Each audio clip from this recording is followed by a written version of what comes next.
생년월일과 태어난 시각을 알려달라라는 얘기를 들었고, 사령관님과 제 사주가 좀 맞지 않았던 것 같다. 운전병에게도 사실 정확한 행선지를 대부분 좀 말씀하지 않으셨고, 12.3 비상계엄 사태에 관여한 혐의로 구속된 노상원 전 국군정보사령관.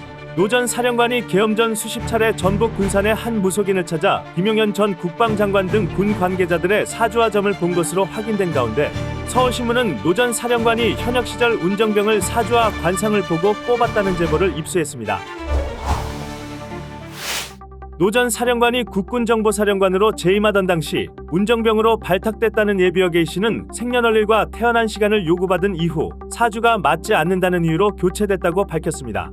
사령관 운전병으로 뽑히게 됐다고 생년월일과 태어난 시각을 알려달라라는 얘기를 들었고 전달을 드렸는데, 얼마 지나지 않아서 사령관 운전병에서 내려와야 될 것 같다 통보를 받게 됐습니다. 저도 의아해서 사후에 제가 군 간부를 통해서 듣게 된 내용은 사령관님과 제 사주가 좀 맞지 않았던 것 같다. A씨 외에도 노 전 사령관의 전속 운정병을 맡았던 다른 병사들도 생시 등을 요구받은 것으로 보입니다.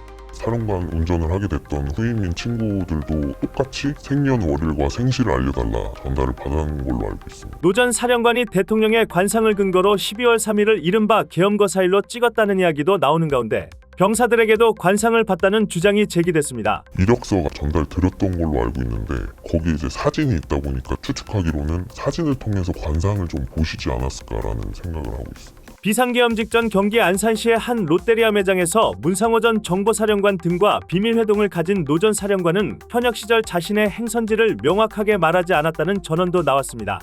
노출을 좀 꺼려 하셨던 것 같습니다. 운전병에게도 사실 정확한 행선지를 대부분 좀 말씀하지 않으셨고, 근처 어디론가 가서 내리시고는 혼자 걸어갔다라는 얘기를 많이 들었던 것 같습니다. 이처럼 본인의 운정병까지 사주를 보고 뽑은 노 전 사령관은 육군정보학교장 시절 교육생 부하여군을 성추행한 혐의로 불명예 전역한 이후 경기 안산시의 한 반지하 주택에서 점집을 운영했다고 알려졌는데요. 경찰에 따르면 노 전 사령관은 자신의 사조직 수사이단을 60여 명 규모로 꾸려 중앙선거관리위원회를 장악하려 한 것으로 파악됐고, 검찰은 이번 수사의 핵심 증거가 될 수 있는 수첩을 남긴 노 전 사령관 신병을 넘겨받아 후속 조사에 나설 예정입니다.